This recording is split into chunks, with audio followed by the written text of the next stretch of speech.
4, 3, 2, 1. Liftoff on our way to the moon. This is a great time right now. We've got two amazing speakers.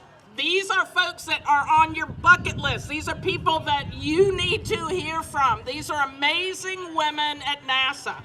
I'm going to start by introducing Julie Williams-Byrd. It is just my great honor to introduce her. She gives meaning to the word human dynamo. She is all that in a bag of chips. Julie received her bachelor's and master's degree in physics from Hampton University. Go Pirates! And during her 36 years at NASA, she's held a variety of positions. She began in 1986 as an electro-optics engineer. She's had extensive expertise in research and development of solid-state laser systems for LiDARs that perform remote sensing of the Earth's atmosphere. She served as a senior systems analyst with emphasis on technology and capability research and development to enable NASA's human exploration missions. She currently serves as NASA Langley Research Center's chief technologist. In that capacity, she advises the senior leadership on research and technology development matters aligned with the center's strategic goals. She is the center's advocate for technology awareness, early stage technology investments, technology partnerships, and innovations. She has authored numerous technical publications. She is featured on the Women at NASA website and is the subject of several videos, including the NASA Eclipse Asks Me Close-Up with a NASA subject matter expert video, and a video on NASA Modern Figures website. All of those are linked on this event's website. Julie is married and has 2 adult-age sons. She enjoys spending time with family and friends, reading mystery novels, running, participating in Zumba, playing Sudoku, and binge-watching movies on Netflix. She is a champion of encouraging young scientists and engineers through mentoring and community outreach activities. She has a passion for and is active at advocating for STEM and STEAM careers. Julie Williams-Byrd. Good afternoon, everyone. It is so exciting to be here with you this afternoon. The weather is gorgeous. It is gorgeous. I was here last year. It was a little rainy, it was a little windy, it was a little cold, but today it is beautiful. I think Betsy mailed it in. So thank you, Betsy, for the wonderful introduction. Again, I am Julie Williams-Byrd. I am the Center Chief Technologist at NASA Langley Research Center, and I have met so many phenomenal people here this afternoon. We have been training a bunch of new rocket scientists. So we have built our paper rockets. We can go to Houston and tell them what's wrong with our Artemis launch, and we can fix that for them. So first of all, I wanted to say, how many young people have visited 4 tables? Raise your hand. 4 tables. 4 tables. Excellent. We have some phenomenal people here, and they're STEM related, and they are giving you opportunities to talk about STEM. So this being the community exploration, I wanted to talk a little bit about NASA's ventures into exploration. As you know, we are sending astronauts back to the moon. How about that, right? We are sending African American astronauts, we are sending women astronauts, we are sending astronauts back to the moon. And not just for a day or two, right? This is not a day trip.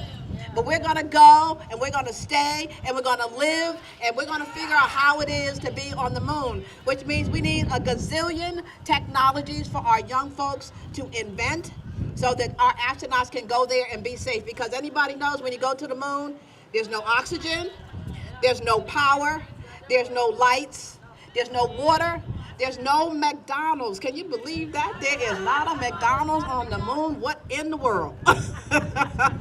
But we need you all to think about all the technologies that we need. We need rovers. We need hotels. We need power. We need everything. And I believe that the young people here today are going to invent those things, and some of them are actually going to be astronauts that go to not only the moon, but they're going to go to Mars. Can you imagine traveling to Mars? It's like a 6 to 9 month trip to Mars, and we got to figure out how to get them there safely, how they land safely. make sure that they can do exploration. And so I'm really, really excited to be here and to partner with Betsy and to partner with all of these wonderful tables and all these wonderful people that are talking about science, technology, engineering, and mathematics. What a wonderful way to start the day. So again, thank you so much for the opportunity to come and chat with you all. You all have a wonderful, wonderful day. Please don't forget all of the NASA tables that we have out here, but especially come to the one where we're developing rocket scientists. Thank you so, so very much. It is my distinct honor to introduce our next speaker. Michelle Farabee is Deputy Director in the Office of Strategic Analysis, Communication, and Business Development at NASA's Langley Research Center. In this position, she aligns and advocates the use of Langley's research assets to potential partners from academia and industry to advance research in support of NASA's aeronautics strategy. Michelle graduated from Hampton's Bethel High School. Yeah! She received a Bachelor of Science degree in mathematics and completed graduate coursework in computer science at the College of William and Mary. Go Tribe! She began her career at NASA almost 40 years ago as a computer scientist where she developed data visualization tools for the interpretation of scientific data. In her time at NASA, she has held a variety of positions, including head of the Atmospheric Sciences Data Center, as program manager for the Aerospace Education Services Project. She provided a wide variety of STEM education services for educators and students from kindergarten through graduate school. Throughout her career, Michelle has mentored students of all ages as well as early career NASA employees. She truly lives out her commitment to make STEM accessible to all. Michelle has authored and co-authored numerous technical publications. She has been the recipient of several NASA awards, including a NASA Exceptional Achievement Award. Michelle Farabee.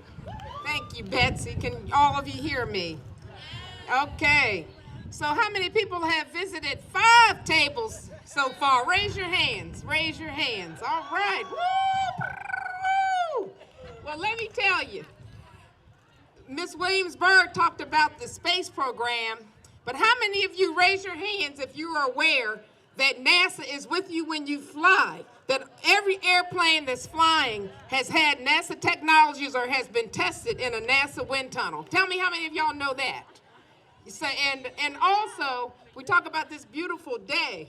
How many of you all are aware that NASA also has a Earth and Atmospheric and Climate program, so we actually study the Earth's atmosphere. So we contributed to a lot of the data and research that went into global warming and global climate change. So we really might have been responsible for ordering this beautiful day. So I want to build on some of the what other people have said. Every single person, young and old, that's here today, we need you. We need you to get to Mars. We need you to help us to continue to be able to fly safely and to fly faster and more inexpensively so that everybody can get around the entire world. We also need you to help us to continue to study the Earth's atmosphere. Dr. Christine Darden, one of the hidden figures, I understand she came to speak to you all last time. Can you imagine, right now it takes about 5 or 6 hours to fly from Virginia to California. The work that we're doing right now at NASA Langley Research Center and at all the NASA centers, we have an airplane that we're getting ready to test that can fly you from Virginia to California in around 2 hours. And once you get, and that's the research that Dr. Christine Darden worked on. And that airplane is going to be flying in the next few months, I think next year or early 2025 to prove, or early 2024, to prove that we can fly fast without that loud sonic boom that can break windows and make wildlife go crazy. And now it will be a thump. And if we prove that, then we will be able to fly over land again. That's work that's going on at NASA right now.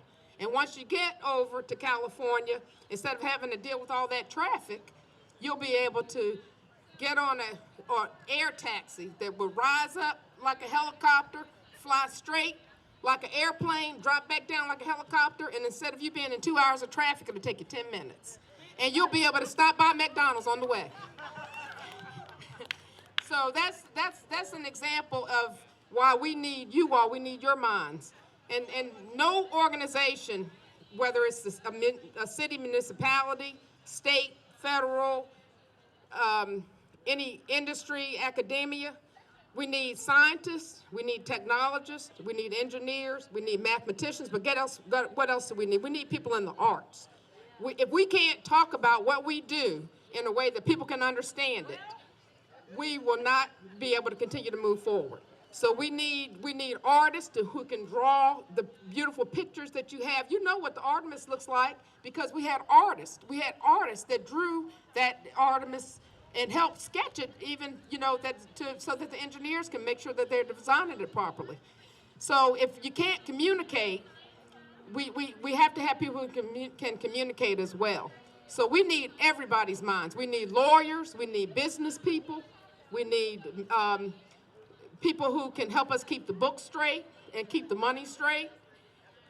So everybody out here, we need you. And I want you all standing on my shoulders, Dr. Christine Darden's shoulders. I want you to be standing on Ms. Julie Williams-Byrd's shoulders. Everyone has a role to play in moving our country forward, and everybody deserves a great education. In Hampton, Newport News, our peninsula, we have excellent schools. We want you to go to Peninsula Community College, Hampton University, Christopher Newport, Norfolk State. We want you to go to school there, learn what you need to learn, take advantage of the Hampton City School academies, the great schools in Newport News, and then come back and work for NASA, work for Huntington Ingalls, work in our area. So we need you to move forward, and I'm just so blessed to be able to be here to see what's happening, and all of you are learning. You never know how you can, or one conversation with one person, how it can change their lives and change the world. So please, adults, talk to each other while you're here. I want to challenge each of the students to meet 5 people today and spread your knowledge and communicate and create partnerships with each other. Again, thank you all for being here, and it's been my honor to have a few minutes to speak with you. Completed at the University of Michigan in the space sciences and space systems engineering, and her undergraduate studies were completed at the University of Central Florida in aerospace engineering and music performance. Outside of work, Emily enjoys volunteering for student STEM outreach programs like this and performing with the Hampton Roads Philharmonic. She is an incredible musician. Nicole Pointak is a mission analyst with the Space Mission Analysis Branch at NASA Langley Research Center, where she began as an intern in 2019. And some of you that are here have the potential to be interns for NASA in the future, so you need to talk to Nicole. Nicole works supportability, which is essentially how we pack for Mars with limited space, and is on the Mars architecture team working to determine what the astronauts will be doing during the journey to and from Mars. Nicole graduated with her undergraduate degree in biomedical engineering this April from the University of Michigan. Outside of work, Nicole enjoys cooking and spending time with friends, so I'm gonna welcome Emily and Nicole to the stage, but I need some kids down here. Come on, bring it on. Parents, bring your children down this way. Thank you. What is NASA? Do we have any people here who know what NASA is? Yeah. Yeah, we do. We do study space, but we also do more than space. We study aeronautics, so airplanes. We also do science, so things like how the Earth works, how other planets work, and we do technology, learning how to make new things work, and so much more. So what do we in particular study? As you might have heard a little bit, we focus on space. I am an aerospace engineer. Does anyone here know what an engineer does? You know? Do you have an idea? We build stuff. Yes, we do build stuff. Does anyone else have an idea?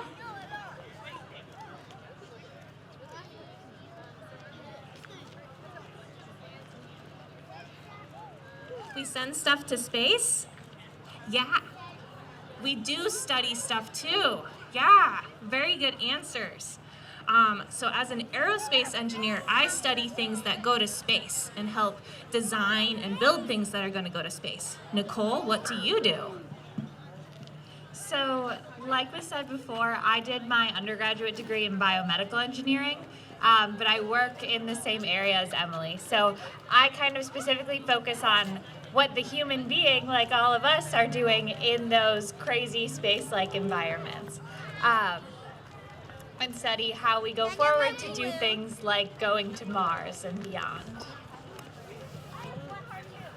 So, talking about what Artemis is going to be doing.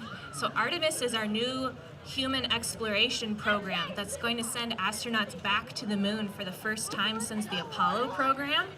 And so what is Artemis? How did we even get that name?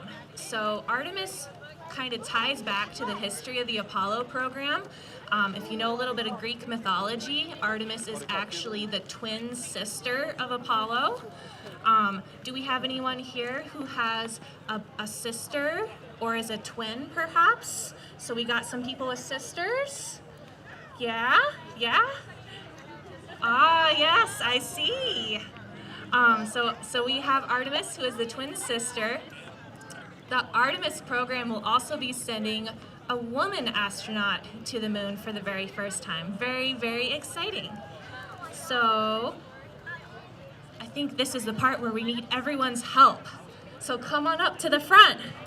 So, talking about Artemis 1, our very first mission as part of the Artemis program, which is going to be launching in November, just a very few short weeks away.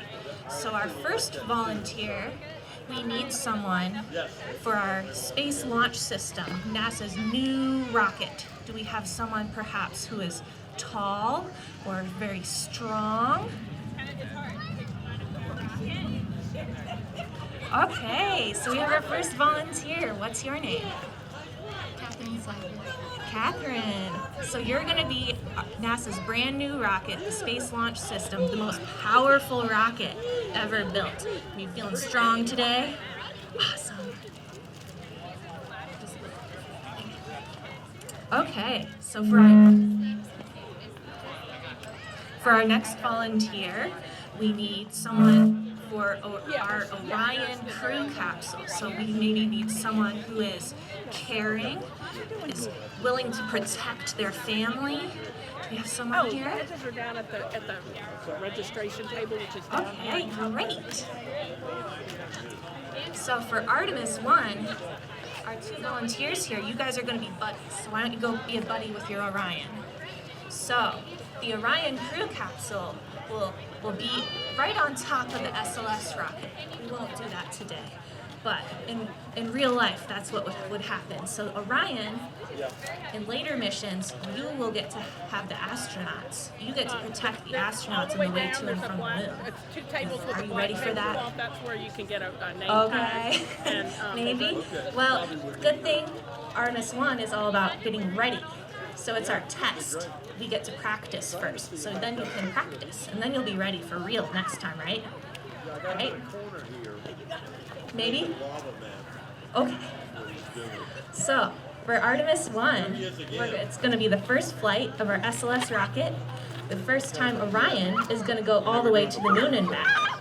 And we'll be testing out the new technology of how the rocket goes and making sure that Orion will be able to keep the crew safe on their way to and from the moon. So thank you for our volunteers. You get to stay. Now, moving on. So beyond Artemis 1, all of Artemis is about sending our crew back to the moon in a different way than Apollo. We're going back to a different location. We're going to the South Pole to study the lunar ice that's there. We're doing a new location. So lots of really exciting science that we're going to be able to do in this new spot. So when we get to Artemis 3 is when the astronauts are going to get to step boots on the moon, return to the moon. So this mission requires some more volunteers. We need someone to be our human landing system, someone who's an adventurer.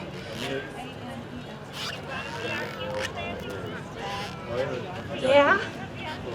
All right. What's your name? Alice. Alice, thank you. Okay, so why don't you go stand, Alice, why don't you go stand next to Ryan? You guys are going to be buddies. And so the human landing system for Artemis 3 is going to carry 2 astronauts down to the surface of the moon. And so we need 2 astronauts. Who wants to be an astronaut? I take pictures and send it to your mom. Just runners, just go back and Okay, so we've got 2 astronauts here. Awesome. So what are your names? James? And Gia. James and Gia are going to be our astronauts. Woohoo! Sending astronauts back to the surface of the moon. So, for Artemis 3, we start off our SLS rocket, our Orion. So, our astronauts, be buddies with Orion. You guys, are your astronauts ready? You ready? Okay. So, human landing system, come this way, Alice. Okay, so you guys, Nicole, you're gonna be Earth. I'm the moon. Yeah, okay. So, we're getting ready for launch. SLS, you ready? Orion? Yeah, so you're starting off at Earth.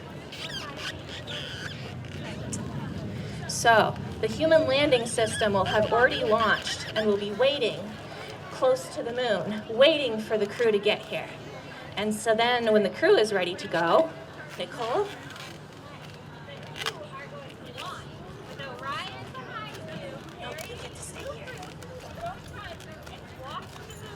Okay, so ready for launch.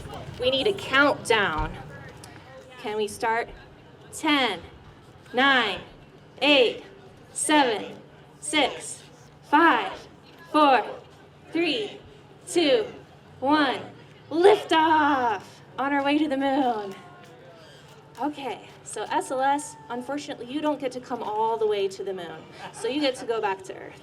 Orion, you do. You get to come. Okay, so now Orion, you're going to meet up with our human landing system. And now human landing system, Alice, now you astronauts are going to meet up with your human landing system. Orion, you get to stay in space. So how about you hop over there? Now human landing system and astronauts, you're going to come to the moon. Come to the moon. And now you guys get to explore down on the surface of the moon. Can you put your boots on the moon? Boots on the moon. Woohoo! All right. And then our human landing system will take our astronauts back to Orion. Alice, can you go meet up with Orion? Take your crew back. All right. And then Alice, you get to stay here with me. Okay, and then Orion takes the crew back to Earth safely. Woohoo! So that's Artemis 3, our first return to the moon. But the Artemis program will continue with further exploration, looking at different areas of the South Pole, doing more science, staying for longer durations. And all of this is to help us practice and prepare for Mars. So we're not just stopping at the moon. We're getting ready to go to Mars and beyond. Thank you very much. Oh, questions? Yes. Wait, why are we going to Mars? Artemis 3 would be currently scheduled for as early as 2025. You want to be an astronaut? Yeah, so if you want to be an astronaut in real life, how do you do that? Is that your question, Alice? Yeah, so you have to study lots, go to school, do lots of physical training to be strong in space, and then you have to be a little bit lucky too, because there's not very many astronauts. But keep working hard, and maybe you can be an astronaut someday too.